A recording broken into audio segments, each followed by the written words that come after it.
Hi, this is basically everything I learned in AP World History Modern, Unit 3. The Ottoman Empire.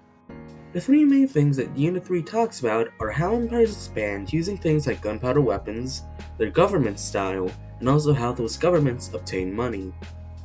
Expansion. The Ottoman Empire were a group of Islamic Turks that broke off from the Seljuks led by Osman.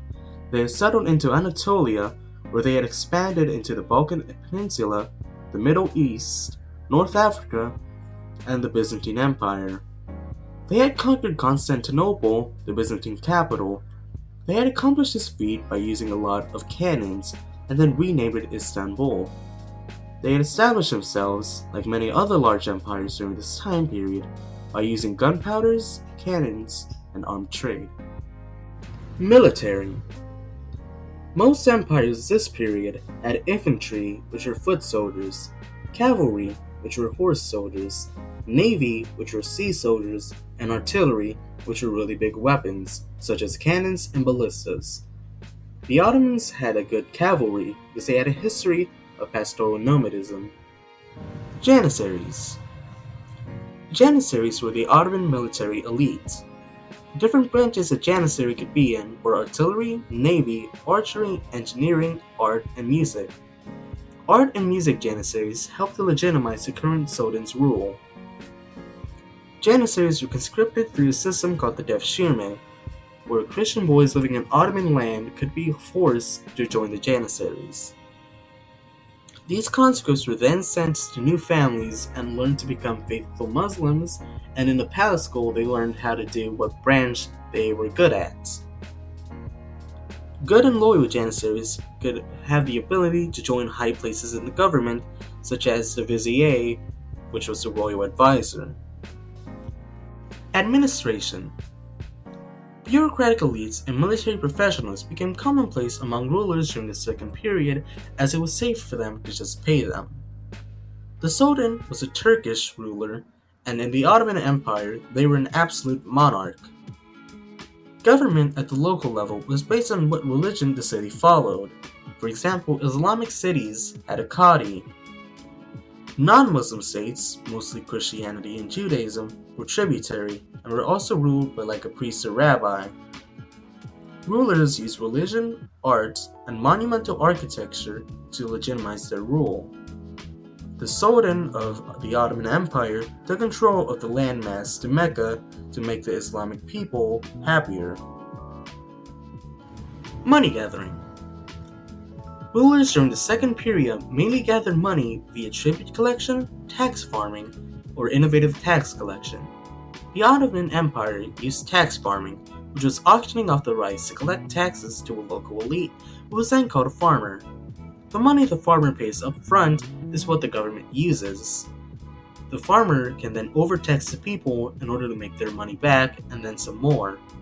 This was good in the short term, as the farmer could make a lot of money, but it was bad long term because if you overtax the people for too long, they won't have any money to tax them.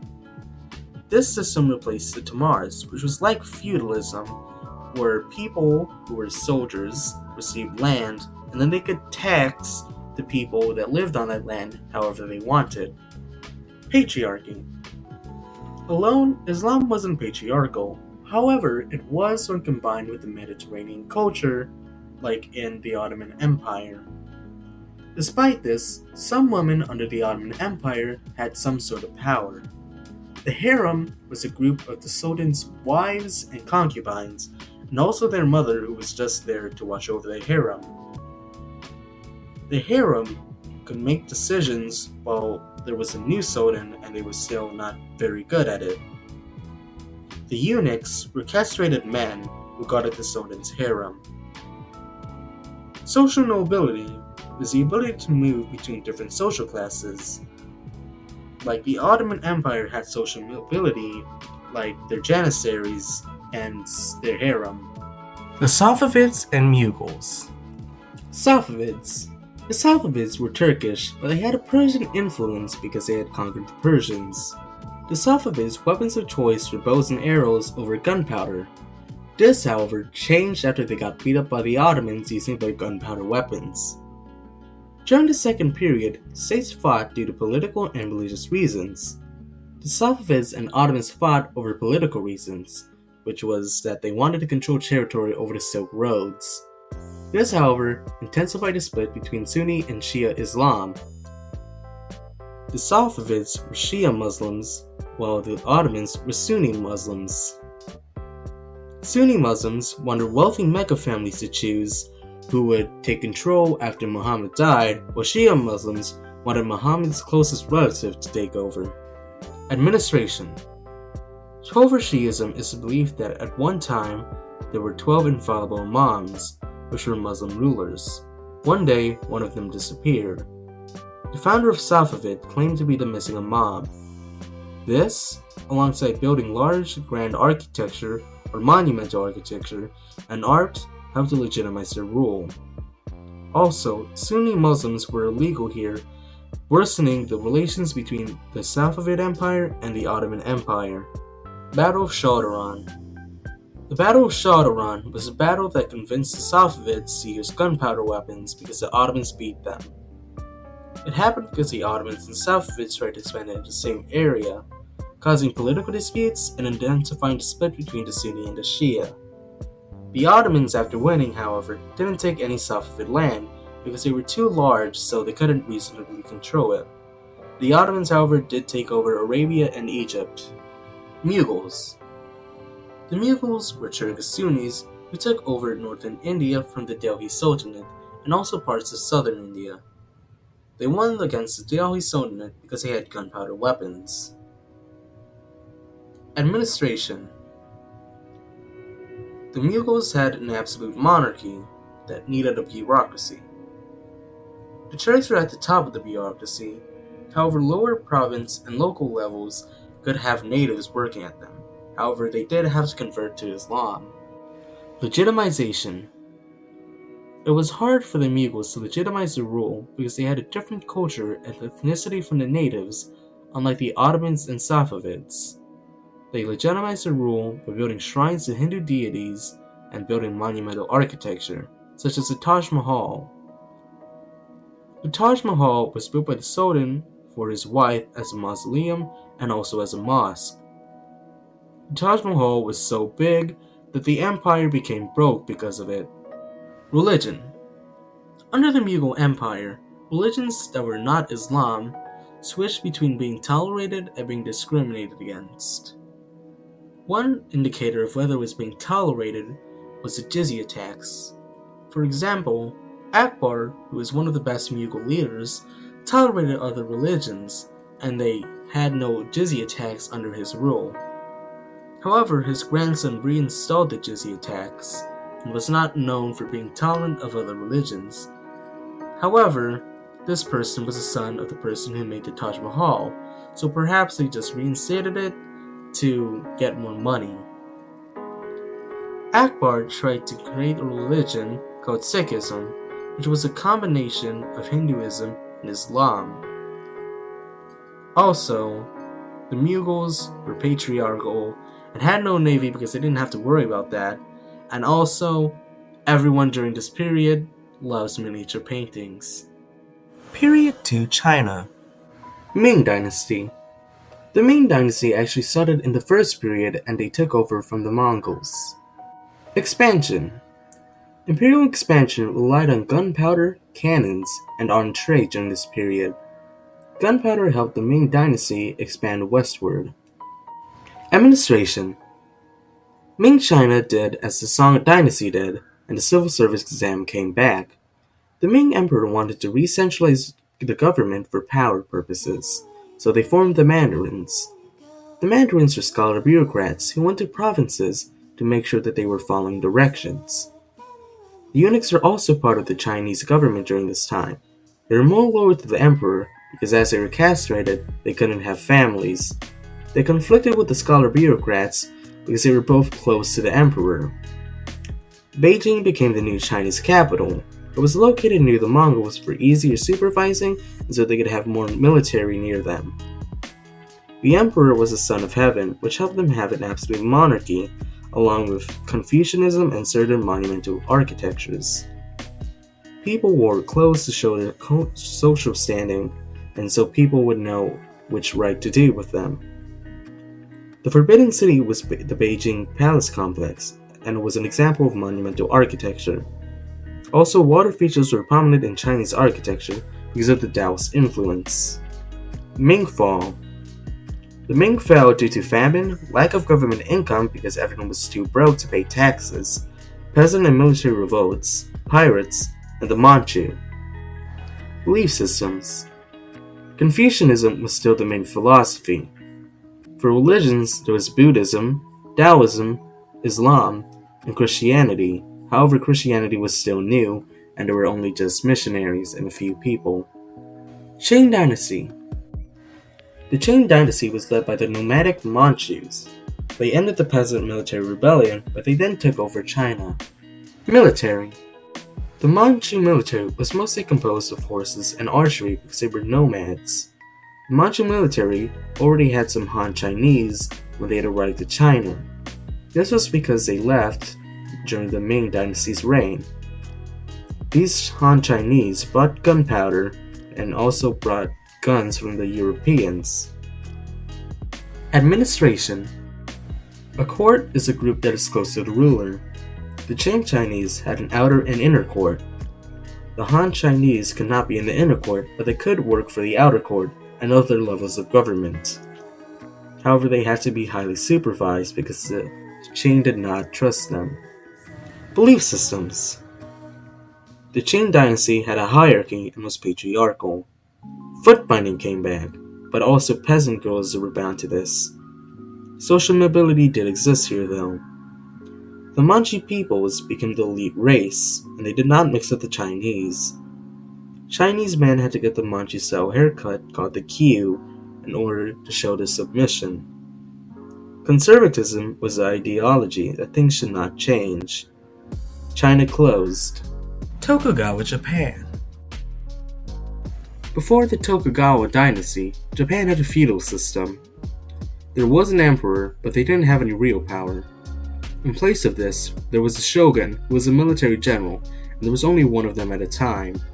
The shogun gave power to the daimyo, who were the nobles, and the daimyo gave power to the samurai, who were the warriors. Japan had an honor code, like Europe, called the Code of Bushido. If a samurai's daimyo were to be wronged against, then they must avenge them. If a samurai were to act dishonorably, then they must commit seppuku, which is stabbing themselves to death to bring themselves honor. Expansion. Japan was trading with Europe, especially Portugal, and they got guns. There were civil wars between the daimyo, causing a decline in population and the economy. Tokugawa Dynasty. The Tokugawa family became the next dynasty under Tokugawa Ieyasu. They wanted to end war and centralize power. To help them do this, they placed certain rules, which the daimyos followed because of the Code of Bushido.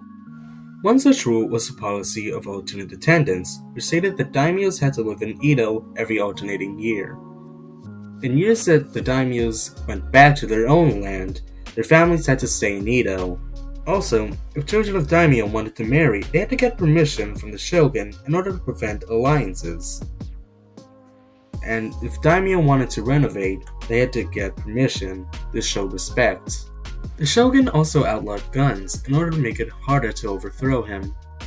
Administration. In order to have a centralized government, the shogun needed a bureaucracy.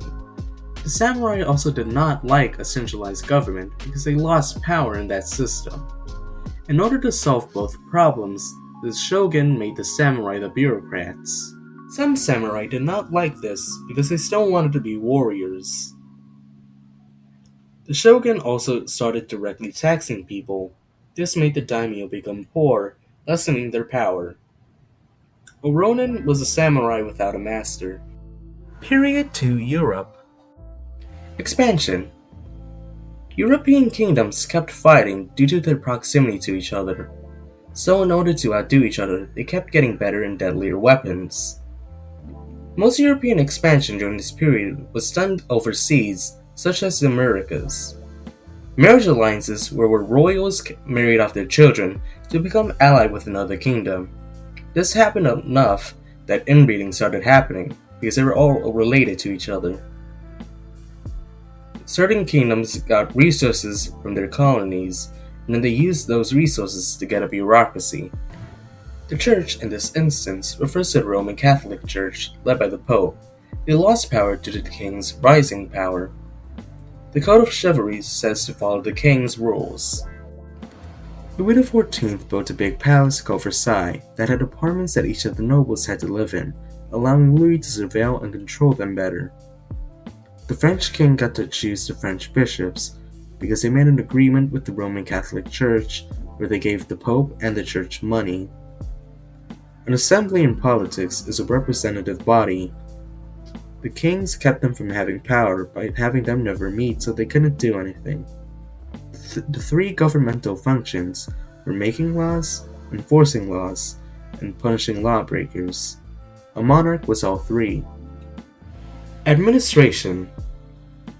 The divine right of kings, or the notions of divine right, were that God chose the king, and since God doesn't make mistakes, the king won't, helping legitimize their rule. Palaces that the nobles lived in were located outside of big cities, setting them apart and above from the commoners. The king took money for themselves instead of investing them back into the state, and also they directly taxed people to cut out the middleman's power. The monarchs sponsored arts. States got new crops from the Americas, such as potatoes. Belief systems. Western Europe practiced Roman Catholicism, which eventually split into Roman Catholicism and the Protestant religions after the Protestant Reformation. The Protestant Reformation was started by Martin Luther, an ethnic German priest, although Germany was still called the Holy Roman Empire at this point. They started it because they did not like some of the church's practices, such as indulgences, which are pieces of paper the church gave out to people who paid them. The indulgences helped their souls get into heaven and out of purgatory faster. Martin Luther believed that only faith could save them, so they wrote the 95 Theses, which were 95 reasons the church was bad. The 95 Theses were printed using the printing presses and were sent out and translated across Europe. The Catholic Church did not like this, so the Diet of Worms gathered, or the group from the city Worms. They told Martin Luther to stop. Martin Luther did not listen to them, so they excommunicated them, which means that the church does not allow them to practice their faith anymore. The Holy Roman Empire was composed of principalities, led by princes. The prince was the person to choose which religion they practiced, but not the people living in the principalities. Lutheran was one of the Protestant categories. King Henry VIII invented the Anglican Church in order to get divorced. The Catholic Reformation was located in the city of Trent by the Council of Trent. They figured out how to respond to Protestants and if they should change. They decided to train their priests better and to help the priests practice Catholicism better. However, they thought that the rest was still good and didn't change much. Some missionaries, such as the Society of Jesus, were sent to convert people to Roman Catholicism. They went to Europe and the colonies, as well as China and Japan. Political religious disputes. The 30 Years' War was between Bourbon and the Habsburg. It resulted from a conflict between the Protestants and the Catholic League in the Holy Roman Empire.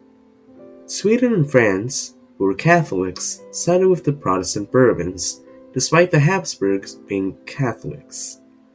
This was because they did not want the Habsburgs to take over. The peace treaty that ended the 30 Years' War was called the Peace of Westphalia. It established the idea that European countries should be balanced so there would be no more war. This failed. Period 2. Russia. Russia is a large empire. Ethnic Russians, named Slavs, are from the European portion. Rather than expand overseas, Russia decided to expand eastwards and a little west over land. They expanded east because there were new furs that could be found in Siberia that looked fashionable and could be sold. Russia's government used to be aristocratic, with the Tsar being the ruler and the boyars being the nobles. However, Russia soon became centralized and merit-based, especially under Peter the Great. As a bureaucratic government, the boyars were stripped of their political power. However, they got to keep their economic and social powers. The colleges were the departments of the Russian bureaucracy. The heads of each college could advise the ruler, but the ruler did not have to listen. Serfdom was established, keeping the boyars happy. Peter the Great was a czar. They had visited the Western European states and decided to copy them. They moved the Russian capital to St. Petersburg, which was along the Baltic Sea, to increase maritime trade. Peter also took control of the Eastern Orthodox Church to help them gain divine rights. Russia had a poll tax, meaning that every person, not just households or landowners, must pay a tax, including the serfs. After the fall of Constantinople to the Ottomans, Russia became the new leaders of the Eastern Orthodox Church. Peter the Great became big in Westernization. An example of this would be the beard tax, where a person would have to shave their beard to look more Western, or they would be taxed. Clothes also became more stylized like Western Europe. St. Petersburg was known as the window on the West.